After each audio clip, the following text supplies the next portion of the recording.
2 മണിക്ക് വീട്ടിൽ ശവസംസ്കാര ശുശ്രൂഷകൾ ആരംഭിക്കും. തുടർന്ന് ഏറ്റവും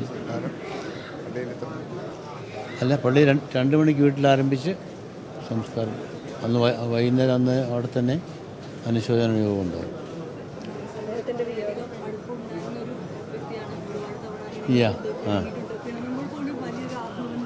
ഉണ്ട്. അല്ല, ഇണങ്ങിയും പിണങ്ങിയും പ്രവർത്തിച്ചിട്ടുണ്ട്. പക്ഷേ വ്യക്തിബന്ധങ്ങളിലൊരു തകരാറുമുണ്ടായിട്ടില്ല. സൗഹൃദമെന്നും പുലർത്തിയിരുന്നു. മണിസാറിൻ്റെ നിയമസഭാ പ്രവർത്തനങ്ങൾ 67-ൽ കേരള കോൺഗ്രസിൻ്റെ 5 അംഗങ്ങൾ KM George, E. John Jacob, KM Mani ഉൾപ്പെടെ അന്ന് EMS സർക്കാരിനെതിരെ നിയമസഭയിൽ അദ്ദേഹം നടത്തിയ പോരാട്ടം വളരെ ശ്രദ്ധേയമായിരുന്നു. ഓട്ടോറിക്ഷയിൽ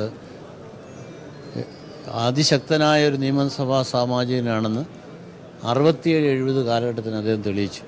പിന്നെ 70 മുതൽ ഞാനുൾപ്പെടെ നിയമസഭയിൽ വന്നു. ഒട്ടേറെ കാര്യങ്ങൾ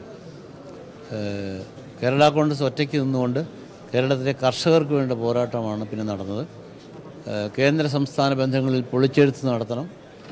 ആലുവായിൽ അദ്ദേഹം അവതരിച്ച സാമ്പത്തിക പ്രമേയം, അതുപോലെ തന്നെ ഈ നാട്ടിലെ കർഷകർക്ക് റബ്ബറിനും നാളികേരത്തിനും എല്ലാം ഉൾപ്പെടെ താങ്ങുവില നിശ്ചയിക്കണം.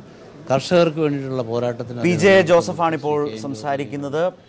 അദ്ദേഹം പറഞ്ഞതുപോലെ ഇണങ്ങിയും പിണങ്ങിയും കഴിഞ്ഞ കാലത്തെക്കുറിച്ച് പറഞ്ഞുകൊണ്ട് തന്നെയാണ് അദ്ദേഹം KM മാണിയുടെ രാഷ്ട്രീയ ജീവിതത്തെക്കുറിച്ചൊക്കെ സംസാരിച്ചത്. നേരത്തെ ശ്രീ സജീവൻ അവസാന കാലത്തെ മാണിയുടെ ജീവിതത്തെക്കുറിച്ചാണ് സംസാരിച്ചതെങ്കിൽ വളരെ വലിയൊരു പതിറ്റാണ്ടുകൾ നീണ്ട രാഷ്ട്രീയ ജീവിതത്തിൻ്റെ ചരിത്രം കൂടിയുണ്ട്. രാജീവ്